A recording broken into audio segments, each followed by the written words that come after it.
In the western part of the city, just past a cluster of residential blocks from the late 90s, there's an apartment that shouldn't be there. It doesn't officially exist. You won't find it on any real estate website.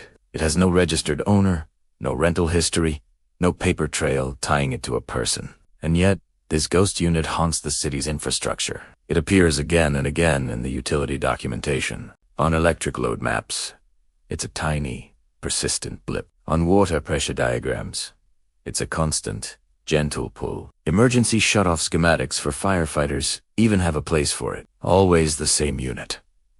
Always in the same building. Always drawing a small, but steady amount of resources. The building itself is nothing special. Just another concrete facade, 8 floors high, with 2 stairwells and an old elevator that hesitates a little between the 5th and 6th floors. There's nothing about its architecture that would make you look twice. The strangeness begins with a single, simple label. Apartment 6F. Now, according to the official building registry, the 6th floor has 5 apartments. 6A, 6B, 6C, 6D, and 6E. That's it. 5 units. This layout has been the same since the day it was built.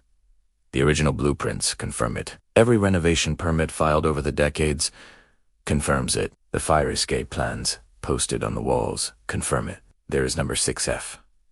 There is no room for a 6F. The first person to stumble upon this digital ghost was a man named Daniel Mercer. Daniel is 42, a municipal infrastructure analyst hired to audit the city's utility systems. There had been a series of unexplained pressure drops across the grid, and he was the guy they brought in to find the source. Daniel is meticulous, the kind of person who lives for details. He has short, dark hair that's already thinning a bit, and he usually wears muted shirts and practical, comfortable shoes. His colleagues know him as the one who flags issues that everyone else dismisses as just rounding errors. He doesn't believe in rounding errors. While he was deep in the data, poring over water flow diagrams, Daniel noticed a persistent microdraw on the 6th floor of this one particular building. It was tiny, not nearly enough to trigger any automated alarms, but it was also too consistent to be a leak. Leaks fluctuate. This was a flat line. Curious, he cross-referenced the electrical grid data for the same building. And there it was again, the exact same pattern. A stable, low-wattage draw. 24 hours a day, 7 days a week, and it was labeled 6F. His first thought was a simple documentation error, a typo that had somehow slipped through. So, Daniel started digging into the archives, pulling up older and older files. He expected the label to disappear at some point, to find its origin as a mistake, but it didn't. The label persisted, traveling backward through time. It survived software updates, system migrations, even a complete overhaul of the city's entire software platform back in 2011. It was as if each system, electric, water, even the emergency lighting backup, had independently inherited this ghost. All of them pointed to the same non-existent unit. Daniel decided he needed to see the building for himself. He contacted the building management company. The manager, a woman named Laura Chun, confirmed what all the documents already stated. 5 apartments on the 6th floor. No more. No less. No weird storage spaces converted into living quarters. No hidden subunits. No history of any internal restructuring that could explain an extra unit. Laura, who is 37 and has a very precise, professional air about her, agreed to walk the floor with him. She's managed the building for 6 years and prides herself on knowing every detail, from tenant complaints about noisy neighbors to the specific quirks of the plumbing in 4B. They rode the aging elevator up to the 6th floor. The hallway was exactly as you'd expect. Narrow, clean, and perfectly symmetrical. 5 doors, all identical, with the same amount of wear on the carpet in front of them. The labels were clear. 6A, 6B, 6C, 6D, 6E. There was no blank wall where another door could be. No sealed-off entryway, no gap in the architecture. Daniel even took out a laser measure. The wall lengths matched the blueprints down to the centimeter. There was physically no space for a 6th apartment. And yet, somewhere in the digital world, 6F was quietly sipping water and electricity. That night, back in his office, Daniel couldn't let it go. He pulled up one more system. The Emergency Response Overlay. This is a critical tool used by firefighters. A digital map that visualizes active power and water zones during an emergency. It's designed for absolute life or death. Accuracy, and there, glowing faintly. On the 6th floor was apartment 6F. It wasn't in the tenant registry. It wasn't in the physical building. But it was very much alive in the systems designed to manage a crisis. At this point, Daniel knew he was out of his depth. This wasn't a rounding error. This was something else.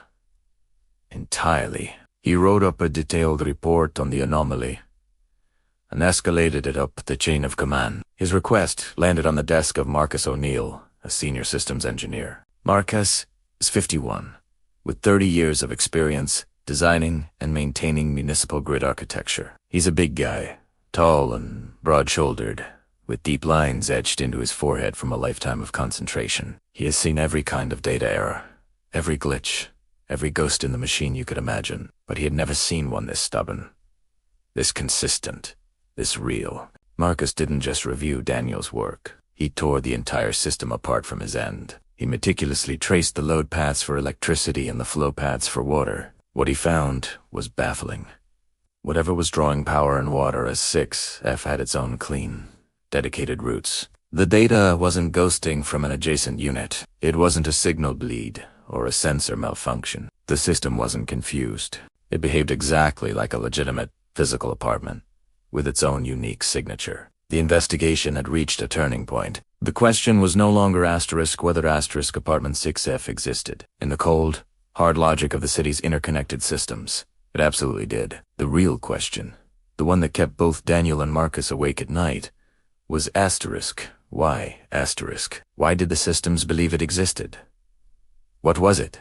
And what exactly was happening on the 6th floor of that very ordinary building? The digital world was telling them a story that the real world couldn't explain, and they were about to find out just how deep the rabbit hole went. Thanks for watching, and if you're intrigued by mysteries like this, make sure to subscribe for more. The next step was to go beyond what tenants could access. We pulled up the old maintenance schematics, which showed a narrow service corridor running behind the 6th floor apartments. This is pretty standard for older buildings, a place to house all the vertical pipes and electrical trunks. To get in, you need a master key and a maintenance escort. So, we brought along Elias Romero. He's 29, a junior maintenance tech who's worked in this building for 4 years. Elias is a sharp guy, but he's skeptical. He's all about practical explanations, data problems, not deep mysteries. The corridor was exactly what we expected. Concrete walls, exposed piping, and electrical conduits running up and down. But then, one section caught our eye. Between the risers for apartments 6C and 6D, the pipes did something strange. They subtly split. A secondary, thinner water line branched off and disappeared behind a reinforced panel. Electrical cabling followed the exact same path. This wasn't some sloppy, improvised job.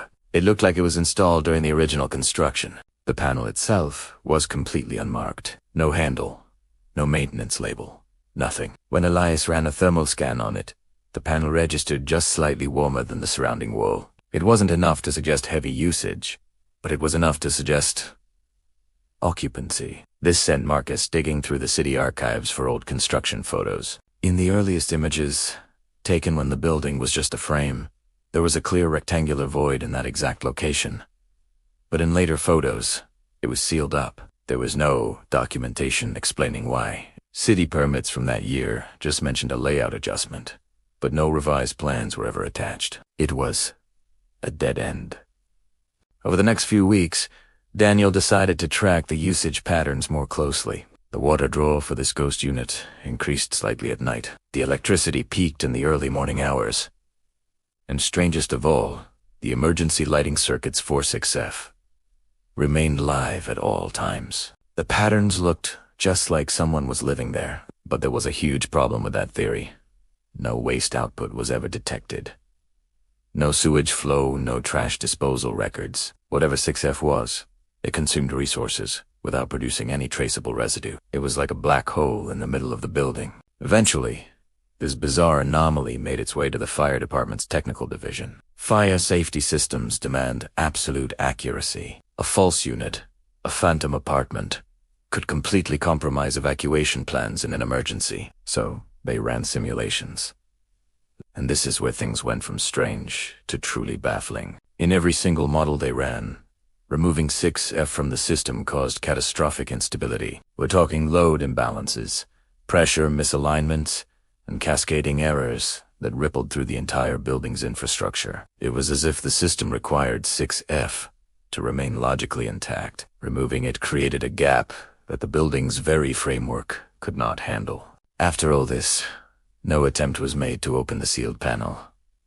There was no legal framework that would allow it. You can't just get a permit to perform invasive demolition because the computer says there's a ghost in the machine. So, the unit remained, not officially acknowledged, not occupied, and not removed. Tenants continued living their lives on the floors above and below it. Laura went back to managing noise complaints. Elias continued his routine maintenance, walking past that strange, warm panel in the service corridor. Marcus kept reviewing systems that insisted on the existence of a space no one could enter. In the end, Daniel had to close the report. His final note was brief and chilling. It read, "The unit labeled 6F demonstrates persistent systemic recognition despite physical absence. Removal is not advised due to infrastructural dependency.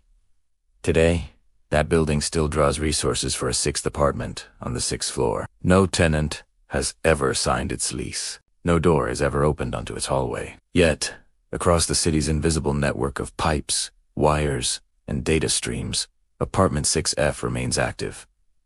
Not as an error or a glitch, but as a requirement, an essential piece of a puzzle that no one can see, holding the entire structure together. It's a phantom limb of the building, a space that doesn't exist but cannot be removed. It just is. And maybe some mysteries are meant to stay that way unsolved, humming quietly behind a wall.